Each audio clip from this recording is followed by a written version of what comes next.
of expression for men is anger. Oh my gosh! Oh my god, that was And so like- good, you guys. I reversed my bite. And that reinforces.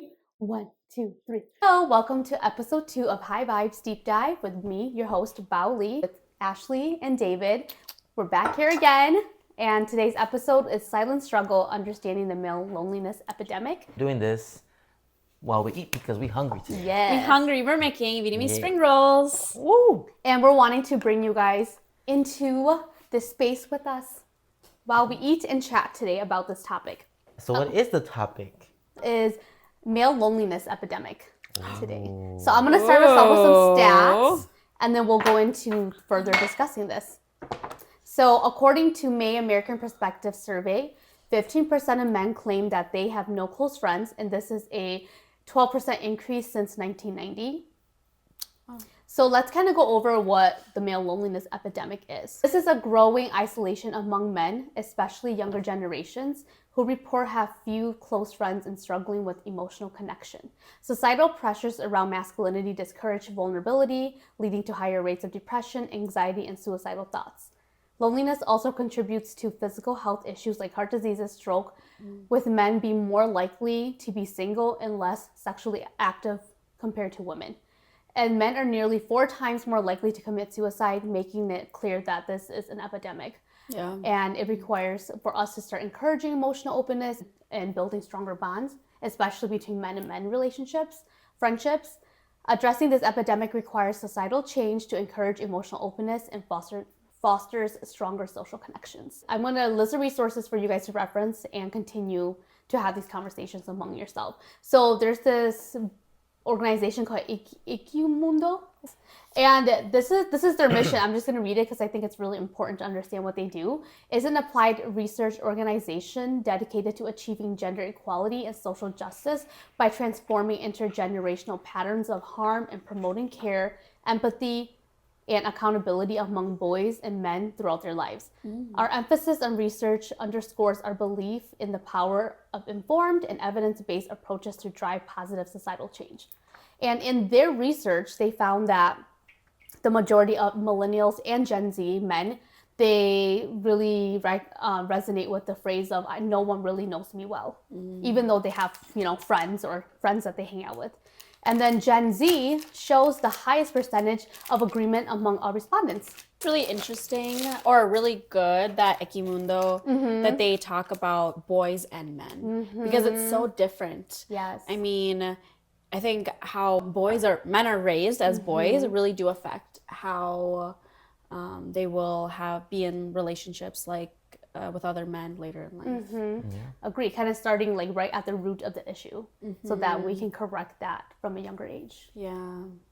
And I think also that having it be young boys and men, being able to have friendships within generations.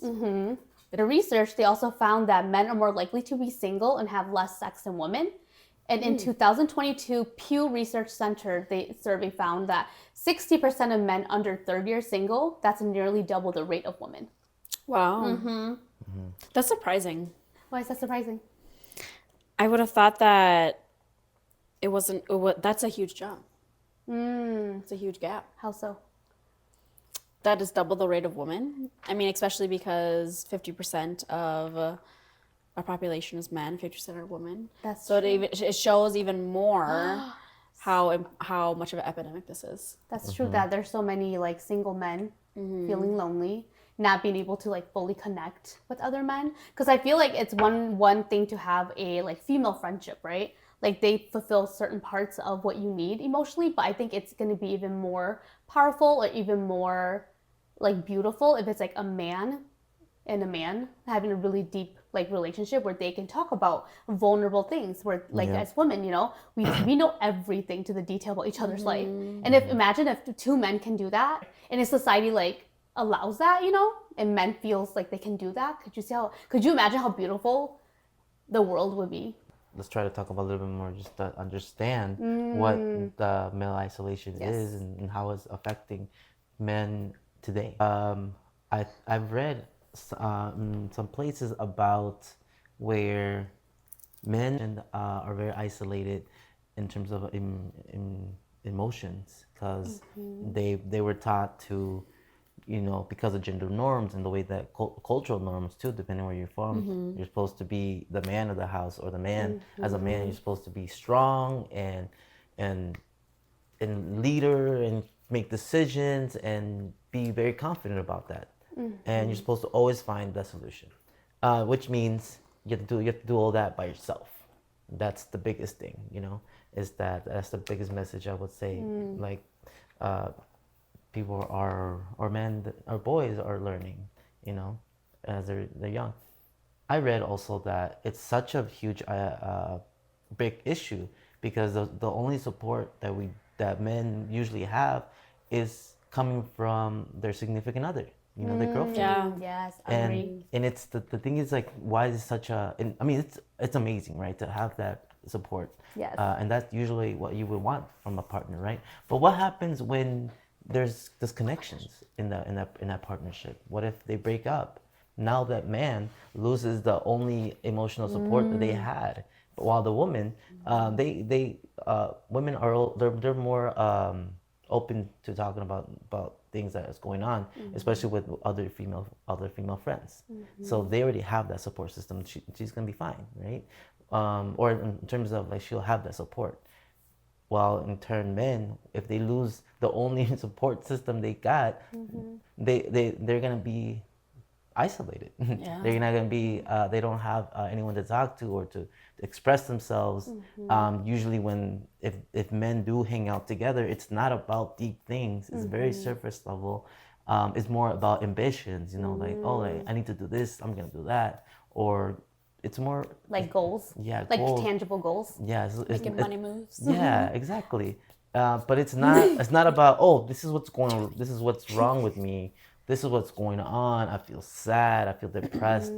That's something that men do not talk about, obviously. So, David, do you think that this also contributes to dating culture right now, where, like, this epidemic is growing so big, and there's so many men that don't have close relationships with other men to fully be able to, like, process these things, like really hard life stuff, right? And on top of that, just everyday things. Do you think this is why men, after they are done, like, dating up their serious relationship and they become single again, why they automatically just start dating right away?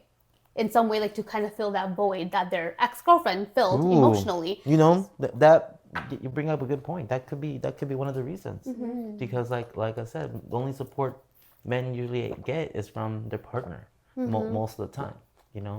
Unless they're a therapist. But that's not really very common. I can see how, after that's the reason why men would look for another relationship right away, because they need to feel that support, and the only way they were getting it was from their partner. That could also be a reason why hookup culture is something very prominent. Because maybe one thing is, like, okay, we want this emotional connection, but we're afraid of it at the same time. Damn, that's deep. And that could be another contribution to why male isolation is such a big thing. But it's also a big thing for everyone. But since we're talking about men today, reinforces it.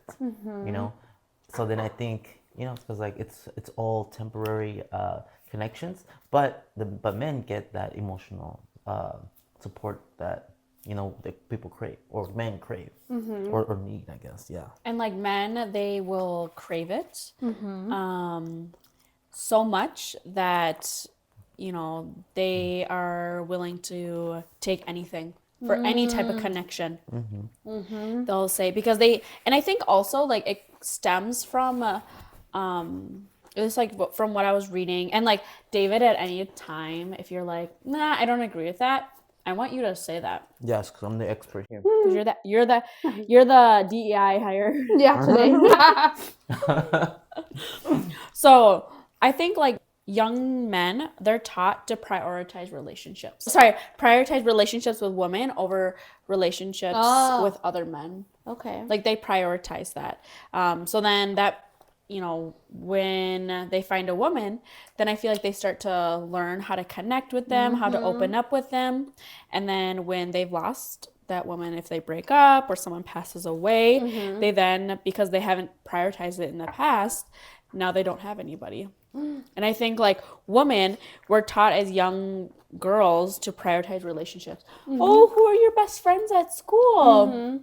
Oh, like we have play dates. Oh, even like not even as little girls, even like what we see in the media. We see men as like, yo, bro hangouts. Yeah. We're gonna I don't know. Smash. Yeah, on Smash Bros. And then every once in a while we'll talk a little bit, but we're not looking at each other. We're looking at the TV, going like That's this. true. That's where they find that connection. But it's just physically being together, Yes. but not really talking about anything deep. Would you agree, expert DEI? Yeah. Yes. DI David. DEI David. I thought about, because I feel like male isolation also contributes to substance use, Yeah. Say more. For coping. to cope. But then that's why I feel like men, when they hang out together, they like to go for a drink, for a beer, whatnot. Why? Because that's what they need in order to like lower their guard and to be able to open up more.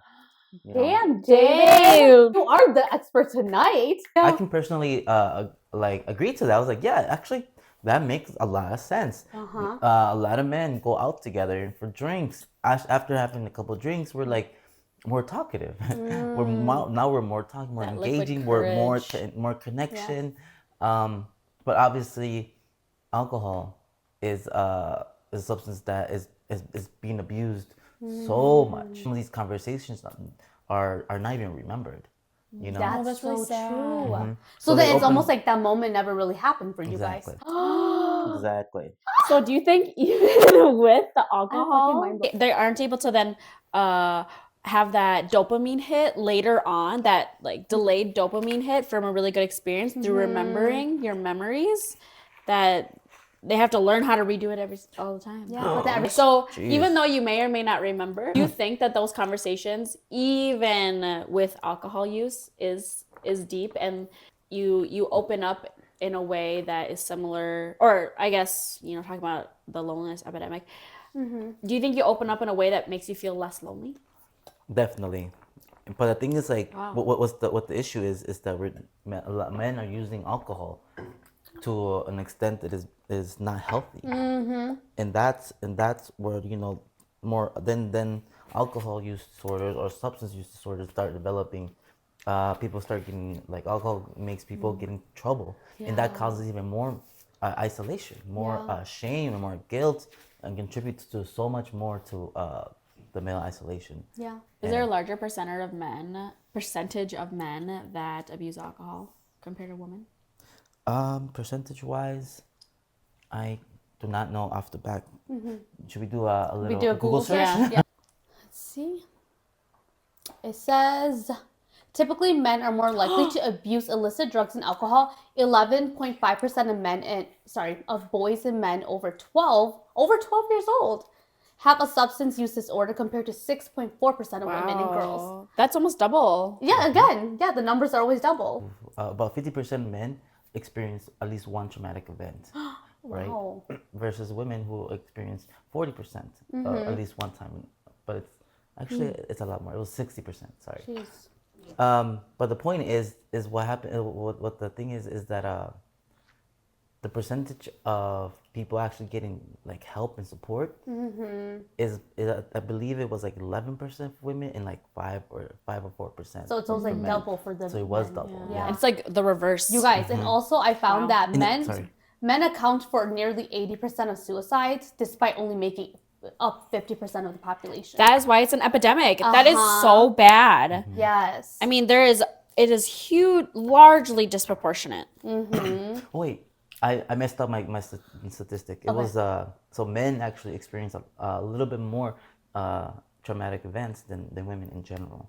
Wow. And even with that fact, only 4% versus 11% get actual help, and that's And that's, I don't know, that's pretty wild to me. That is. Those numbers are crazy. And then they don't have anyone to talk to about it. Exactly. So then they end up having to cope with it in a Yes. bad way, ineffectively. Okay, so this is perfect because Ineffective. it gives us a segue to our next part where we're going to talk about where we think the root of male loneliness comes from. So when I was doing my research on this, I found this book, and I also found, you guys, the PDF file to this book so everyone can have access to it. I started reading it, and it's really good. The author is Bell Hooks, and she's an African-American woman, and the title of the book is The Will to Change.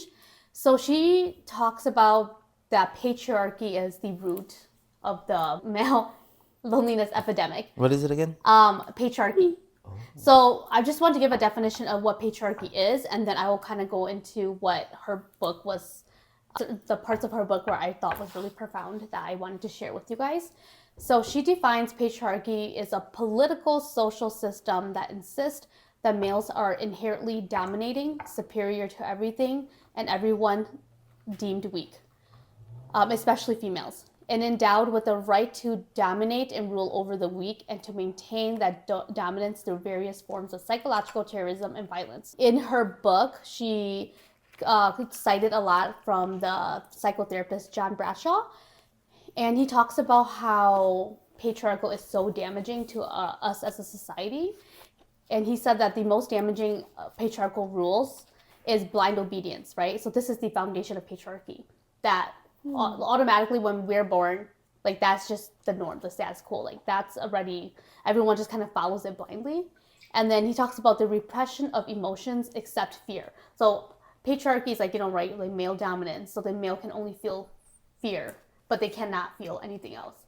Because if they do, then they're deemed not manly enough, It's too not feminine. Yes. And he talks about how patriarchy is the destruction of individual willpower. So then saying that it doesn't really allow men or us to really have our own willpower and how we want to be individually, but then they want us to act the same and be the same, right? To maintain the status quo. And then and also repression of independent thinking. And she goes on and she talks about how patriarchal thinking, it shapes our cultural values and it is learned through socialization. So both females and males are socialized into the system with gender roles, right? And these attitudes are often learned within our family origin, particularly from our mothers. It's reinforced in school and religious institutions. So it's like pretty much intertwined into the fabric of our society and our country, and with everything that we do, it's like patriarchy is like already woven in there, So it makes me like question, like if something's already woven so deeply like that, is there a chance for us to undo that? Like it feels so, what is the word, like it feels like it's hopeless. so hard, it's like so hard to beat. Yeah. Like, almost hopeless. It's because the system was made to be this way. Yeah, And it's obviously working. I've thought about this before and have had reactions. But for the first time, I was actually like scared. Like I was like frozen when this person was talking to me. Well, like someone came to help me and they had I didn't really know them, but anyways, they had the American flag on the back of their car with the blue line. And for the first time, I was actually very afraid. Really? I mean, it was really late at night. There was nobody else around. And I was like, I don't have mace on me. I don't have anything on me. And I was like, this is so fucking scary. And I've had the fucking privilege to not feel that way before, but this is the first time that I felt that way. So I do have a lot of hope for our generation. I think the fact that our country, our society was made to be this way, definitely going to be tough. Those are a couple of, since we were talking about like where does it come from? Where does the root come? Yeah, I mean it starts when you're born, right? Like nature versus nurture. I think it's a mix, of course. It's about like what you're taught. As kids, as when you're growing up, you're already taught from day one how to act. How men should act, or how boys are supposed to be. And you can see time and time again, boys are they get away with a lot because they're just like boys will be boys. Oh yes, that phrase. And that contributes. I would say to like when they grow up, now they have to like, because they're like, okay, well, I'm a man, so like I have to be able to figure things out on my own, because that's how I was taught growing up, that I can only rely on myself. You know, I can't look for the support of somebody else. You know, because that is a sign of weakness. You know, any sign. So we try to avoid any type of giving out any type of that sign that we're weak, That you feel? that we feel weak. Oh my You know? God. Isn't it interesting how like they associate more like the negative emotions like fear, anger towards like how men express emotions, but then they genderize like the more soft emotions, you know, like sadness, happiness, like those are more feminine. Yeah. So then it almost teaches boys and men to be like, those are the only two emotions you can express, anger and fear. Even in Inside Out, the men were anger and fear. Yeah. And the women were sadness, joy, Anxiety. anxiety was, yeah. Damn, guys. Wow. That's crazy. And you know You what? heard it first from here. You know what? I wonder if, we didn't really notice that when we were watching it, but I wonder if it was flipped. If we'd be like, oh, isn't that weird that it's a girl? Yeah, that she's having so much anger. Yeah. Because patriarchy normalizes that it's okay for men to express anger and fear, but then if they do anything else, they're not a man. Like in entertainment, women are having more female friends. They're getting together, having lunch, going shopping, doing things. Or like Sex in the City. Like it's a large group of female friends, supporting each other during this hard part of their life. That's true. Gilmore Girls, Yeah. Friends. I mean, there's men in there too, but the women are the ones having those really deep relationships. That's true. But then, that's what we see growing up. But then men, it's action. like, shooting each other, being Sci-fi. co-workers. True. And it's all side by side things like this. Supposed to benefit men, but it's at the same time it's not. And it's actually hurting men. Men are being more abusive. Men are being more like dominant and not respecting people's boundaries and just not respecting them in general, right? Men feel that we have the inherent right, to do what we want, because that's what we were taught, Right. But that's causing more hurt, because now they're getting in trouble. They're becoming like more abusive, like I said. Then they get into legal issues, into like substance use, and I think that part is not really talked about enough, because like there's this whole thing about patriarchy, and like it's a bad thing. Of course, I feel like it's not the best way to think about life, but there's like so much hate towards men, and that also in itself is another contribution to male isolation, I would say. Yeah. But do you think it's women hating men or men hating men? It's I think it's women hating men. So then why aren't men coming together and be like, hey, why are we getting hated on? We already have that fear of connecting with others. So there's like but we can't do that. We won't Like you don't know how to do that. We don't know how to do that, exactly. So even though like this growing population of people hating men, it doesn't prompt us to be like, okay, let's get together. I mean, in large sense, in general As a sense. suppressed. Yeah, because we're even that doesn't change anything. Putting fear into somebody doesn't make them change. It actually makes them even more protective of what their beliefs are. Because then it makes them feel like they have to defend something. And then when you try to defend something, then you don't listen to what the message is. To also then discuss the psychological and physical effects of how loneliness can impact men. So what do you guys think? Well, number one is the suicide rates. So mental health. Their mental health. It affects them physically. Yeah. Stress increases your cortisol. Yes, Nurse which- Ashley. Educate us. Yeah. Yes. Stress increases your cortisol, which, like, having prolonged stress in your body increases your risk of stroke, heart disease. Yeah, it increases a lot. It's too much stress on your body. Right. We're not made to have that. So that's why men die before women. Damn, that's crazy. Ooh, Because they they hold hold- of stress. Yeah, they hold all that stress inside and not being able to like release that anywhere. Sometimes I'm like, damn, it kind of sucks to be a man sometimes. Like In that that's sense. Yeah. like that's what also contributes to the male isolation, because men are taught to be providers and to be able to find solutions to problems. But the thing is, like, what happens when they can't? They start They're feeling useless. they start feeling hopeless, you know, So- because society is telling them you got to be able to find this solution by yourself, and the man is literally like isolated. They don't have a support The resources. or the resources like to you know, to find that support. So they gotta figure it out by themselves, and when they can't, it's like a freeze response. Like, what can you do in the face of a danger that you can't see? And because men are supposed to be praised when they do find that solution, and they do find what's going on, and they can fix it, and they can, you know, do what they need to do, be providers. So they get praised for that, you know. So when they can't do that, they actually get ridiculed, you know. Like, By oh, who would you say?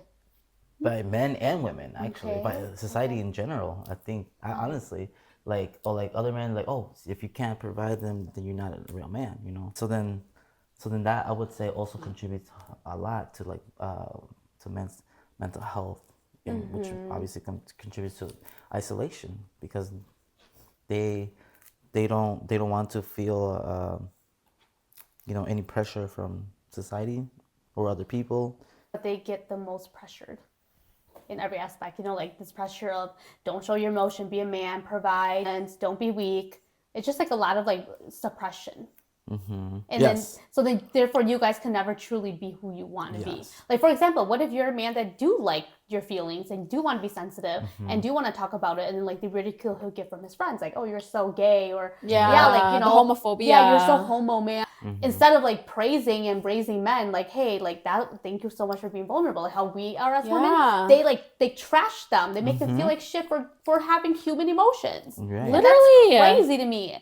It's just like crying is okay, people. It is. Being sad is okay. Yes. Being depressed is okay. Like, And just talking about it is Yes. okay. It's okay It's not the to be okay. Yeah, it's okay not to be okay. So, like, talking about sayings, but they say, like, you run like a girl, you know? So being feminine. You cry like a girl. You punch like a girl. Uh-huh. Yeah. Having this, I mean, not saying that feminine is bad, or like men cannot be feminine, but like their femininity part of them, which is also part of emotions, they don't get ridiculed for it. Yeah, like nobody allows them to embrace that part. They get ridiculed if they show any part of this. Yeah. And the thing is, like, it's coming from both men and women, you know. Wow. And That's the a thing- lot of pressure. And I think it's a hell of pressure, and I feel like I think it feels worse when it comes from a woman, you know, Oh, interesting. Why?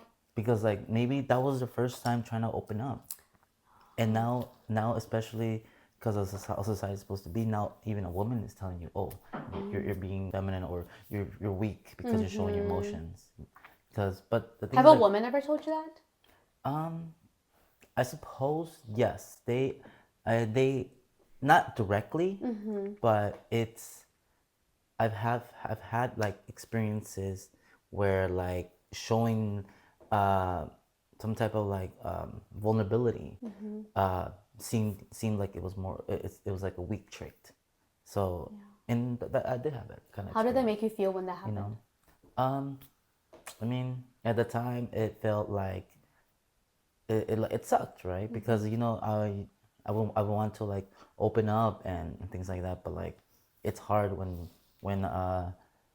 obviously this also has to do with like a lot of trauma though, but being vulnerable can be very scary as men, because like I said, we grew up having these thoughts and ideas and norms and gender norms about like how men are supposed to be, and when you see literally people get talk about their feelings or be vulnerable, and you can see them actually getting some type of pushback, like even from men and women.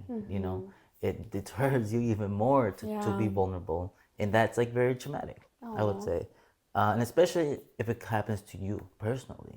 You know, so that I would say also impacts me, or has impacted me a lot for sure. But of course, of course, it's hard. It's hard to find that support because the people that are supposed to be there as a support are the ones that are ridiculing you. Yeah. So, Right. so then I'll be like, I'd rather be by myself.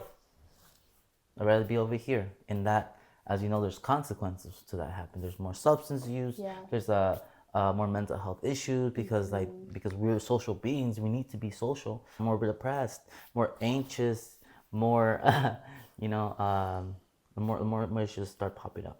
Yeah. So then, when you reflect on like you and your circle of men, would you say like other men are aware of this?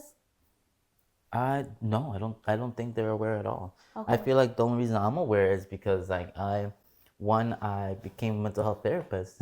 So then like I was like kind of like that was a part of my job to like self-reflect and think about my own emotions, my own thoughts and feelings. And learning about all this has been like a huge like eye-opening, you know. But when you talk about this with other people or other men, it doesn't seem like it's common knowledge at all. I would say it is growing. Okay. Definitely growing. So after this episode, would you like go talk to your friends about it? Bring it awareness into your group? One thing I've been trying to do with my male friends is to be a good role model, basically. Okay. Someone that to show them that hey, it's okay to be vulnerable, to talk about things and help them also be vulnerable too. And so they can see that I'm not gonna ridicule them. I'm actually gonna be supporting them. And that positive reinforcement allows them to feel safe to do it, continue to do it, and maybe with someone else too. Exactly. Yeah. So it's like a ripple effect. Yeah. You light their light, and then they light everybody, and all of a sudden, before we know it, everything's lit and healed. Yay! Yeah. If it was only that easy. I know. So I think it's it's so ingrained with patriarchy with men and women. Agree. It's so ingrained that even though you want to be like maybe more supportive about it, there's this inner feeling that you cannot control sometimes that sees vulnerability for men as weak yeah. because that's how ingrained it is. So how do you think we should start changing the narrative so that that's more accepted? I had a question. Oh, go ahead. When you talk to your friends and when your friends talk to you and you give them that safe space, how do they react? Are they confused? Are they a little like, oh, maybe this isn't a safe space? At the end, do they thank you for allowing that safe space? I would say they do acknowledge like being thankful. I would say Okay. Okay. not all the time. It's not something that happens that often, but I feel like they've noticed themselves being able to be more open with me, and I think that's what helps them communicate with me even more. Actually, they now like they reach out, Okay. to be able to talk to me about something or what's going on in their you're lives. safe. Yeah. I love that you're starting to build that safety net. Yes. Thank you for your group of Yes. of friends. Yes. And like I said, hopefully then that would encourage them to then do that to other people in their circles too. The ripple effect. It is. I have to acknowledge that even though I'm aware of this topic and epidemic, right? It doesn't mean that I'm not being influenced by it still, What do you mean by influence? because it's so ingrained. It's taught from day one. As soon as you start socializing with others, they're already teaching you how you're supposed to be, Really? Yeah. men and women. David, at what was the earliest age that you remember feeling that you were lonely as a man? I think I felt that more when I was in middle school. Yep, middle school. that's when I started realizing like yeah, like when boys talk, they're not talking about feelings or anything like that, but we're just talking about surface level stuff. But also, I don't think I'm the best example right now because I didn't really have any friends growing up. You were lonely. I guess, or maybe it's the perfect example. Yeah, it is. Because it's probably hard for men to make friends too. That's true. Yeah. People can probably relate to it. Yeah. Oh, maybe that's what contributes to bullying. Oh, say more. Maybe because, as we know, that the acceptable forms of expression for men is anger. Oh my god. Oh my god, that was so good, you guys. I reversed my bite. And that reinforces Yes. instilling fear and anger in others, which is the only emotion they're able to express. Because safely. of patriarchy, you guys. Oh my god. We need to get out of this patriarchy. We're blaming it on the patriarchy. The patriarchy is men. So it's men's fault. Just kidding. I mean, That's they true. have put themselves in this circle of death. Not circle of death, but this wheel of unable to get out of it. And whose job is it going to be to get them out of it? Men. Or women. You think so? I wonder if they need women to get them out of it. No, we're done fixing men. This is what I'm saying, is that like this is why they haven't gotten out of it. Well, I don't know. What do you think, David? I think it's because it's a system that has been benefiting men for so long. True. It's not gonna be easily just changed. Because why would you if it's benefiting you? Exactly. But the thing is, like, we're starting to notice that it does affect us, though. Now, there's benefits, but there's a huge cost. Hell yeah. You know, too big of a cost. Your life, your mental health, your relationships. Like, that's what life is about. True. Right. So men aren't living life So- as holy as women. So, Sad. so like, I love being a woman. So like at the end of the day, I think it has to be society itself to help men. That's men or women. Or I guess it's both, men and women. Should like try to help get men out of this patriarchy. Final thoughts / takeaway. I'm gonna say that male isolation is like a disease that's causing a lot of hurt to men. And the thing is, like, if we don't do something about it, it's just gonna get worse and worse and worse. So I think the only way is, maybe one of the solutions is about starting to change the way you see vulnerability. And not seeing it as a weakness towards men or women. You know, I think that's the first part, because once we start seeing that vulnerability is not something that is weak, it's actually a strength. I think we'll see a huge a change happening. And that's my that's your takeaway. takeaway. What about you, Ashley? No, that's a really good takeaway. I think for me, remembering that as humans, it's natural to have feminine energy. It's natural to have masculine energy. And looking at it in a way of energy will hopefully, help show men that it doesn't mean that's a bad thing. That it's okay to have, feminine energy. And honestly, it just makes us human. Yeah. Love that. And because we're all human, we should feel safe. Right. This is a safe space because we're all humans. Right. To have those human feelings, human emotions. I agree with that. I think for me, my takeaway is like through the research and just kind of reading about this, I guess I never really thought about like the root of why men are the way they are, or why they're not encouraged to express emotions. I mean, I know, but like to see it in writing, it's also like, oh, like I never realized it's like that patriarchy is the root of it all.